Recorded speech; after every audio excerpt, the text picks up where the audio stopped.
Mother Tongue, Grade 1, Quarter 2, Week 1 to 2.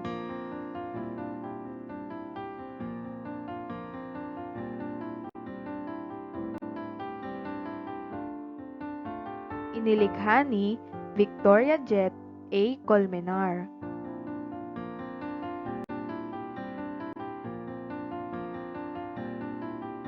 Kamusta mga bata? Ako nga pala si Ariel. Samahan ninyo ako sa aking pag-aaral sa araw na ito.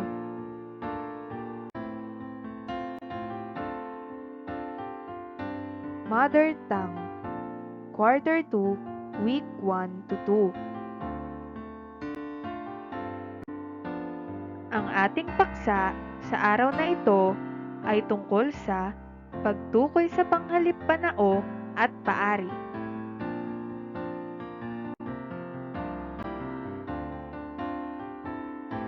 Ngunit bago iyon, magdasal muna tayo mga bata.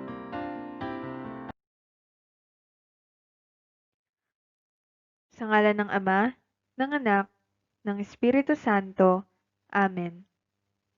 Sumasampalataya ako sa Diyos Amang makapangyarihan sa lahat, na may gawa ng langit at lupa. Sumasampalataya naman ako kay Hesukristo, iisang anak ng Diyos, Panginoon nating lahat.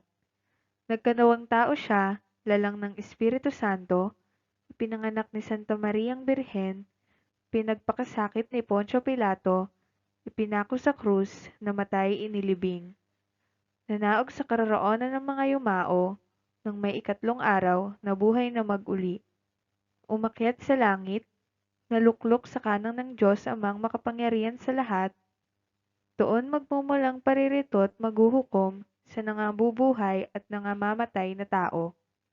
Sumasampalataya naman ako sa Diyos Espiritu Santo, sa banal na simbahang katolika, sa kasamahan ng mga banal, sa kapatawaran ng mga kasalanan, sa pagkabuhay na mag-uli ng nangamatay na tao, at sa buhay na walang hanggan. Amen.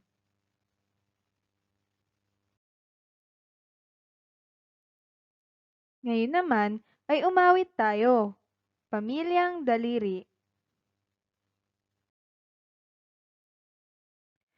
Amang daliri, nasan ka? Ako'y narito, kamusta ka? Inang daliri, nasan ka? Ako'y narito, kamusta ka? Kuyang daliri, nasan ka? Ako'y narito, kamusta ka? Ating daliri, nasan ka? Ako'y narito, kamusta ka? Bunsong daliri, nasan ka? Ako'y narito, kamusta ka?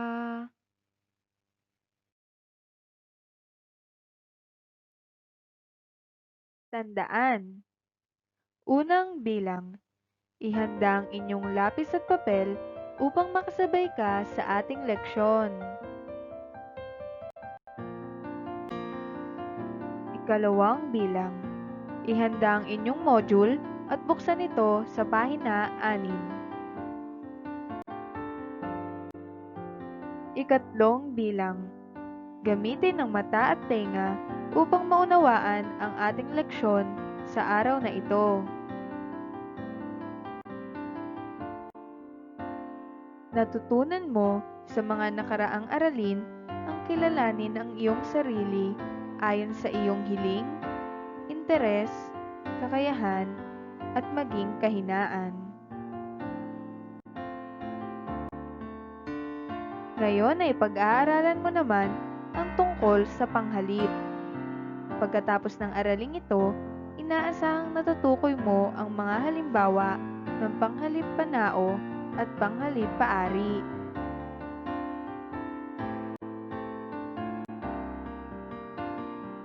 Ang panghalip ay bahagi ng pananalita. Ito ay salitang panghalili o pamalit sa pangalan.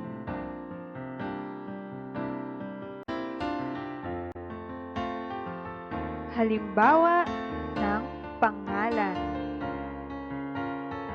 Si Anthony ay mabait. Anthony. Si Anthony ay magalang. Anthony. Ang Anthony ay halimbawa ng pangalan ng tao.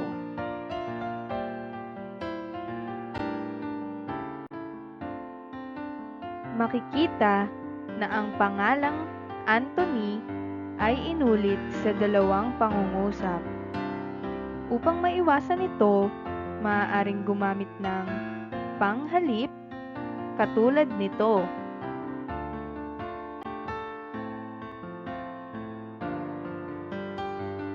Halimbawa ng panghalip. Si Anthony ay mabait.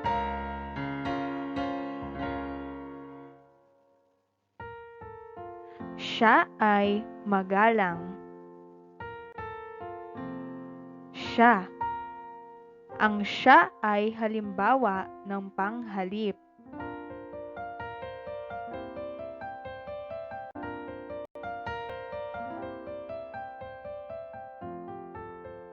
Mapapansin na ang pangalang Anthony ay nagkaroon ng kapalit o kahalili. Ito ay salitang siya na tumutukoy rin naman kay Anthony.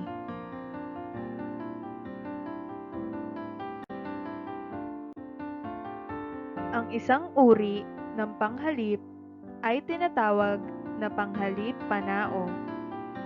Nangangahulugan ito na pamalit para lamang sa tao. Ang mga halimbawa nito ay mababasa sa ibaba. Naiiba ang gamit nito ayon sa kailanan o bilang.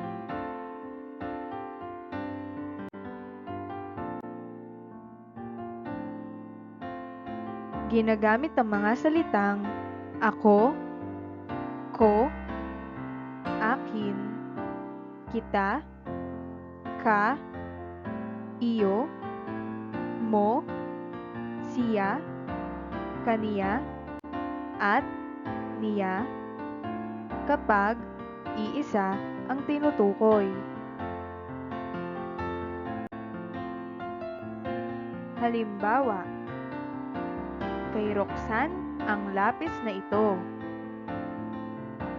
Ang pangalan ay Roxanne. Sa kanya ang lapis na ito. Ang pangalan na ginamit ay Roxanne. At ang ipinalit na panghalip ay kaniya.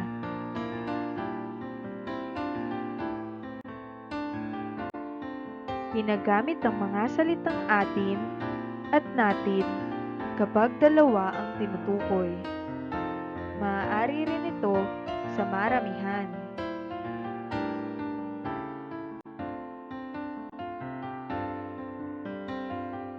Halimbawa, kay Eugene at kay Ray ang mga pagkaing ito. Ang pangalan na ginamit ay Eugene at Ray. Sa atin ang mga pagkaing ito. Ang ginamit na panghalip pamalit sa pangalan na Eugene at Ray ay atin.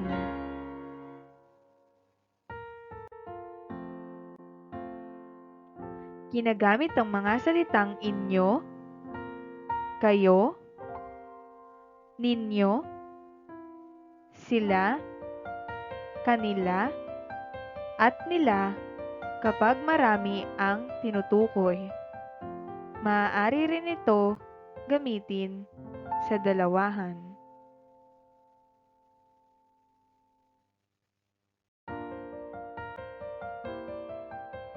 Halimbawa, Sina Angie, Fe, at Mabel ay mga kaibigan ko. Ang ginamit na pangalan ay Angie, Fe, at Mabel.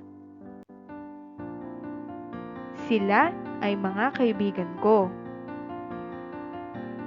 Ang ginamit na panghalip pamalit sa Angie, Fe at Mabel ay sila.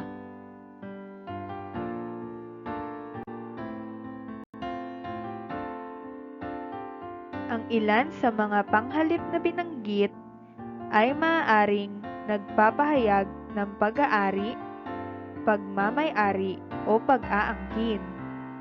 Ang mga ito ay tinatawag na panghalip na paari.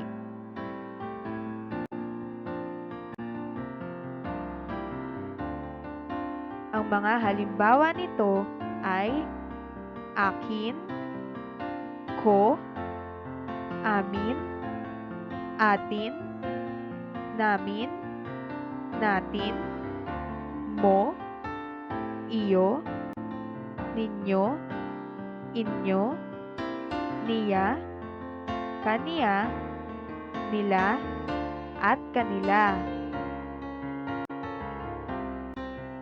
Tingnan ang mga halimbawa kung paano ang mga ito ginagamit sa pangungusap. Halimbawa, sa bata ang module na ito.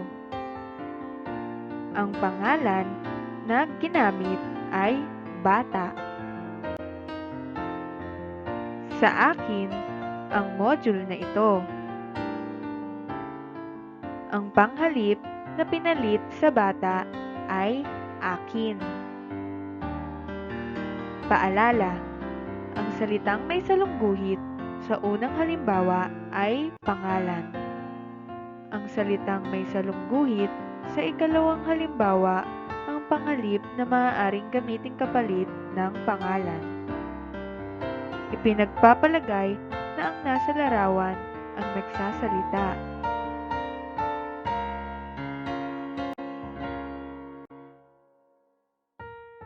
Halimbawa, ang bahay na ito ay pag-aari ng tatay, nanay, at mga kapatid ko.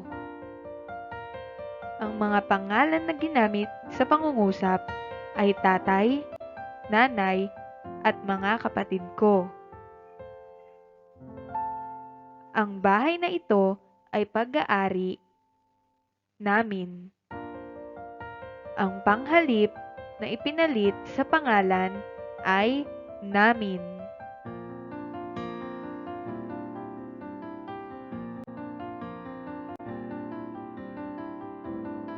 Halimbawa, iyon ang paaralan ni June. Ang June ay pangalan ng tao. Iyon ang paaralan ko. Ang panghalip na ipinalit sa pangalan ay ko.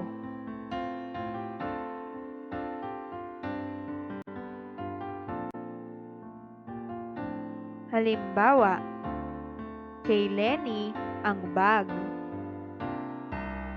Ang Lenny ay pangalan ng tao. Sa kanya, ang bag. Ang ginamit na panghalip na ipinalit sa pangalan ay kaniya.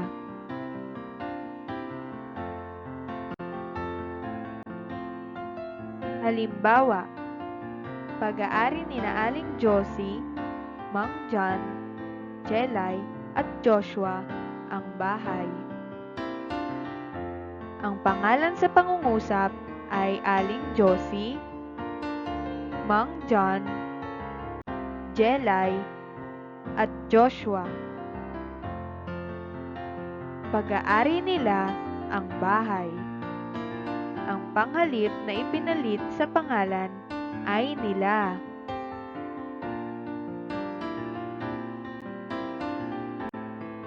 Paalala, ang salitang may salungguhit sa unang halimbawa ay pangalan.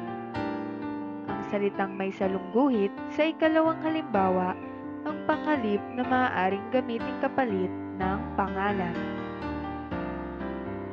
Ipinagpapalagay na ang nasa larawan ang nagsasalita.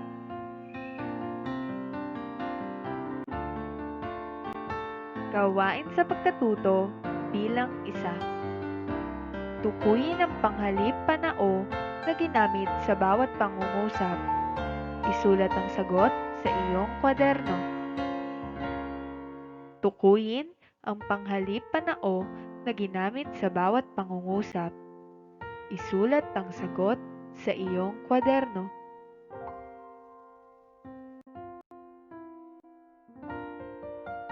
Unang bilang. Ako si Jennifer. Ako ay mahilig umawit. Ako si Jennifer. Ako ay mahilig umawit.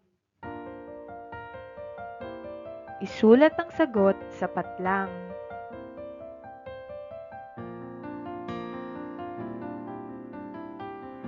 Ikalawang bilang. Si Manny ay masunurin. Siya rin ang maaasahan sa mga gawaing bahay. Si Manny ay masunurin. Siya rin ay maaasahan sa mga gawaing bahay.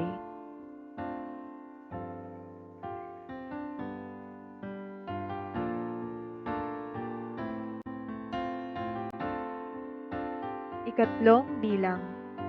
Magmahalan ang magkakapatid. Magtulungan din kayo. Magmahalan ang magkakapatid. Magtulungan din kayo.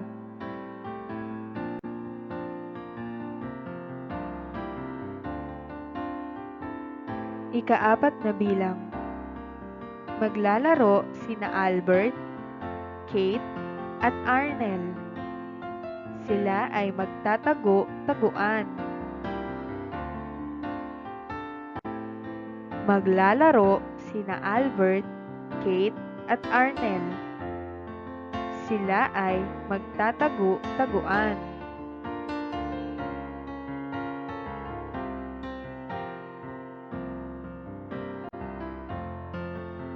Ikalimang bilang. Marami pa rin ang nagkakasakit.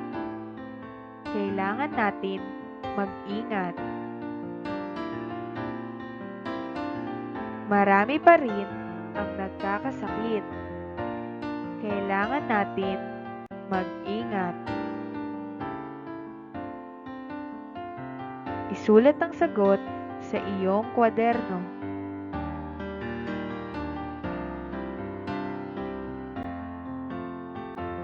Gawain sa pagkatuto bilang 2. Tukuyin ang panghalip panao na ginamit sa bawat pangungusap. Isulat ang sagot sa iyong kwaderno. Tukuyin ang panghalip panao na ginamit sa bawat pangungusap. Isulat ang sagot sa iyong kwaderno. Unang bilang. Ang tinapay na ito ay binili ko sa tindahan. Ang tinapay na ito ay binili ko sa tindahan.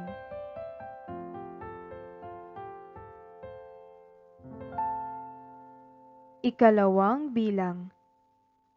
Sa inyo pala ang bahay na iyon. Napakaganda at napakalinis ng bahay. Sa inyo pala ang bahay na iyon.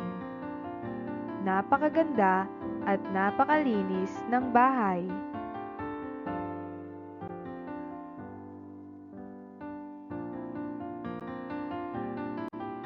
Ikatlong bilang. Kay Sheena ang sapatos na ito. Sa kanya rin ang kulay asul na tsinelas.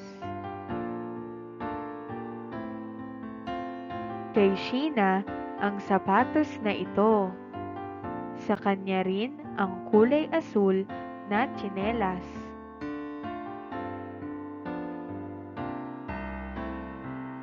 Ika-4 na bilang. Sa iyo ibinigay ni Lola ang Crayola. Sa iyo ibinigay ni Lola ang Crayola.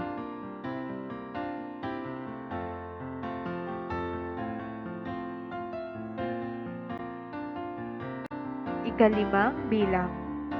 Ingatan ang mga module na ipinahiram sa atin. Ingatan ang mga module na ipinahiram sa atin. Isulat ang sagot sa iyong kwaderno.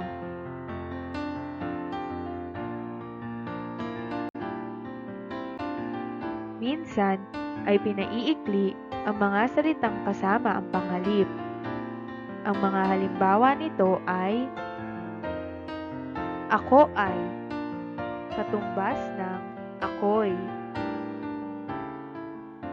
Sila ay, katumbas ng sila'y. Sa akin, katumbas ng sakin. Sa iyo, katumbas ng sayo.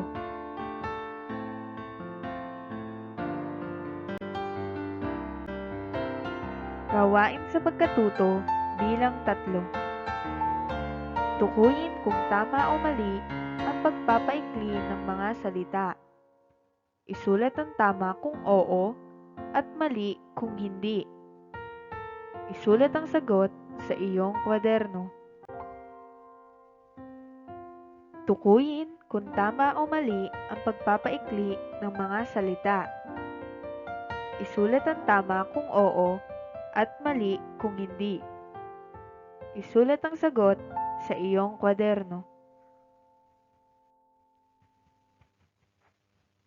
Unang bilang. Tayo ay dapat manatili sa loob ng bahay. Tayo'y dapat manatili sa loob ng bahay. Tayo ay dapat manatili sa loob ng bahay. Tayo'y dapat manatili sa loob ng bahay.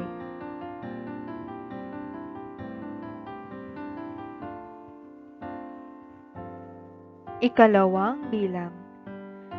Sa amin ang mga nakasampay na damit. Sa amin ang mga nakasampay na damit.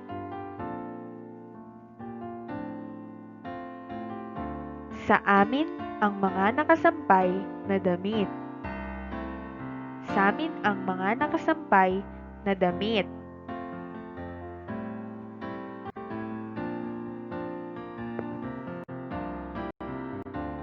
Ikatlong bilang. Ako ay masipag. Ako'y masipag. Ako ay masipag. Ako'y masipag.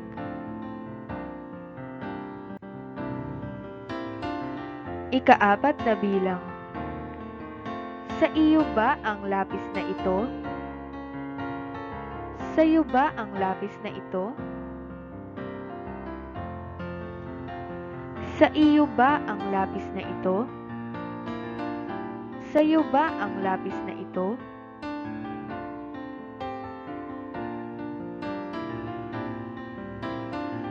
Ika-5 bilang. Sila ay nagtatawanan. Sila'y ay nagtatawanan. Sila ay nagtatawanan. Sila'y ay nagtatawanan.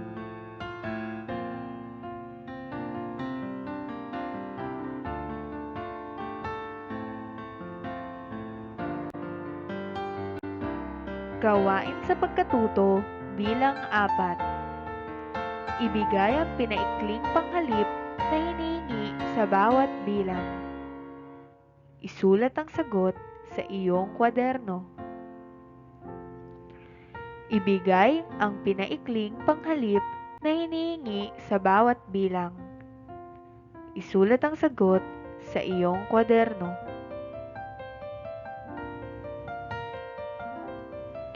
Unang bilang. Sa akin. Sa akin.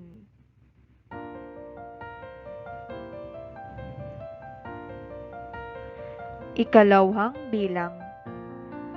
Siya ay. Siya ay.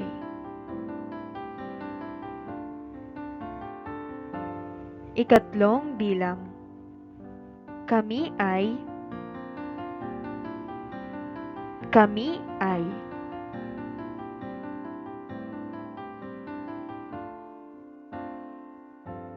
Ikaapat na bilang. Sa kanila ay. Sa kanila ay.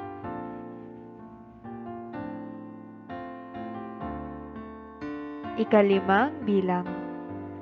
Sa atin. Sa atin. Ibigay ang pinaikling panghalip na hinihingi sa bawat bilang. Isulat ang sagot sa iyong kwaderno.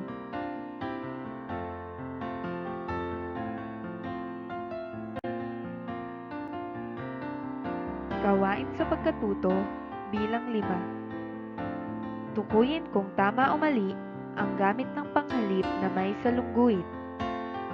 Lagyan ng check kung tama, lagyan naman ng X kung mali ang pagkakagamit. Gawin ito sa iyong kwaderno.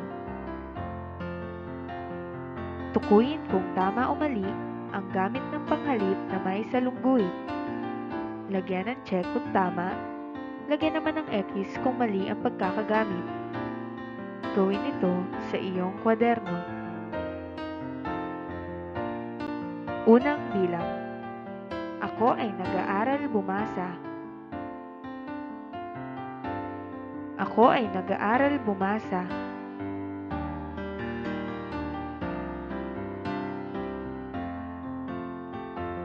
Ikalawang bilang. Siya ang aso na alaga ko. Mahal ko siya. Siya ang aso na alaga ko. Mahal ko siya.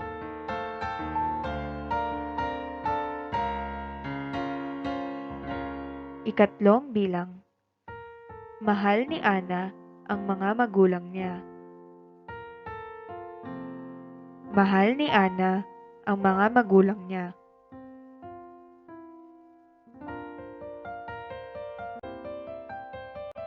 Ikaapat na bilang. Masaya ang nilang pamilya. Madalas na sila'y nagkukwentuhan.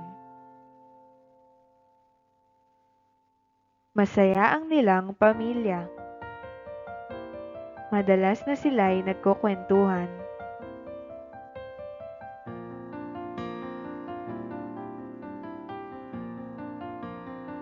Ikalimang bilang. Kasama ko sa bahay ang nanay at tatay ko. Sila ang nagtuturo sa akin ng mga aralin. Kasama ko sa bahay ang nanay at tatay ko. Sila ang nagtuturo sa akin ng mga aralin.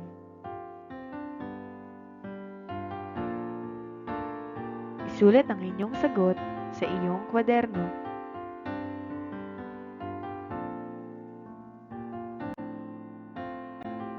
Gawain sa pagkatuto, bilang 6. Piliin ang panghalip na angkop sa pangungusap.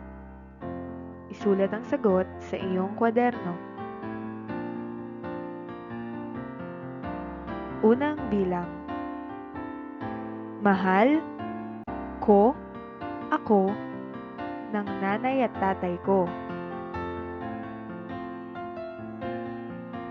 Mahal ko ako ng nanay at tatay ko.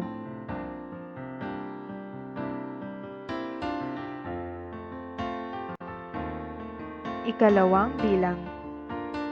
Pinaghahati-hatian natin, namin, ang mga pagkain.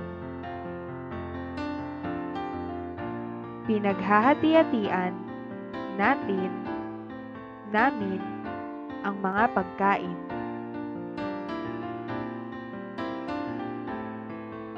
Ikatlong bilang. Sinusunod namin ang ipinag-uutos ng mga nakatatanda sa atin, amin. Sinusunod namin ang ipinag-uutos ng mga nakatatanda sa atin, amin.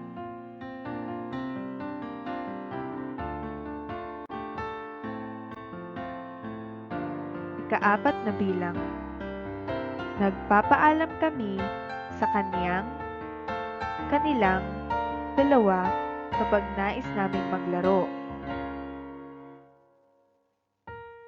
Nagpapaalam kami sa kanilang, dalawa kapag nais naming maglaro.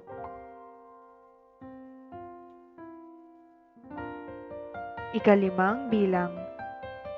Tumutulong din kami sa kanila, sa mga gawaing bahay tulad ng pagwawalis ng mga kalat.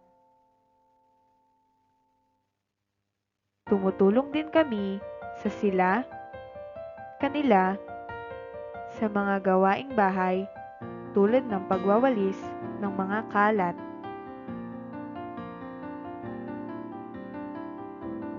Isulat ang sagot sa iyong kwaderno.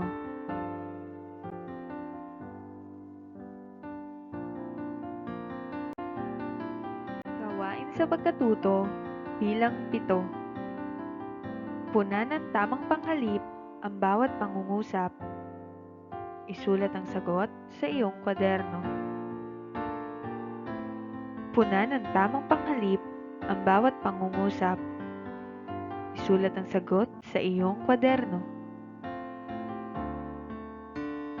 Unang bilang. Ako si Mac, taga Kalamba. Makasaysayan ang blank lugar.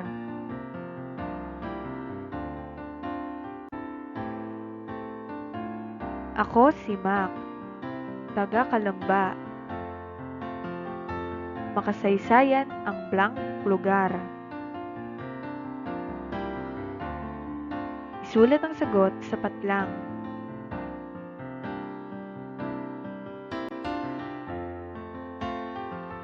Ikalawang bilang. Dito isinilang ang kinikilala blank na pambansang bayani. Dito isinilang ang kinikilalang blank na pambansang bayani.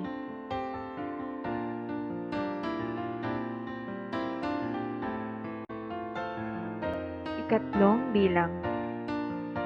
Blank ay si Dr. Jose P. Rizal. Siya ang nagwika na tayo ang pag-asa ng bayan. Blank ay si Dr. Jose P. Rizal. Siya ang nagwika na tayo ang pag-asa ng bayan. Ikaapat na bilang. Pepe ang tawag sa blank. Pepe ang tawag sa blank.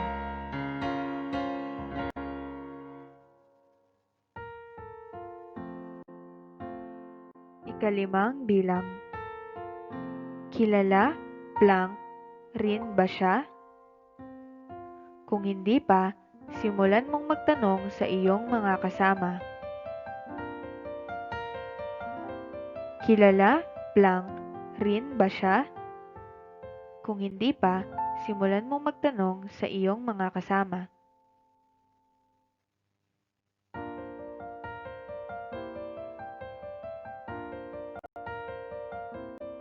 Punan ng letra ang mga patlang. Natutuhan mo sa aralin na ito ang tungkol sa panghalip. Ang unang panghalip na ating pinag-aralan ay tumutukoy sa ngalan ng tao. Ano ang tawag doon? at panghalip na ito ay panghalip na tumatawag naman sa pag-aari.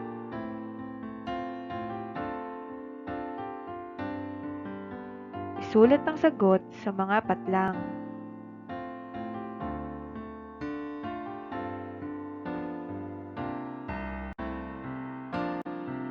Tandaan, ang panghalip ay bahagi ng pananalita. Ito ay salitang panghalili o pamalit sa pangalan.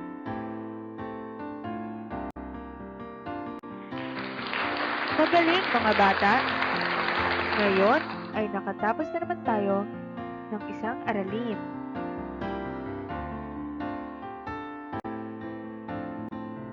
Mother Tongue, Grade 1, Quarter 2, Week 1 to 2. Reference: Pivot 4a, Learner's Material, Mother Tongue, Kalawang Markahan, Week 1 to 2, Pahina 6 hanggang 13. Paalam mga bata! Hanggang sa muli! Ako si Victoria Chet A. Colmenar. Salamat!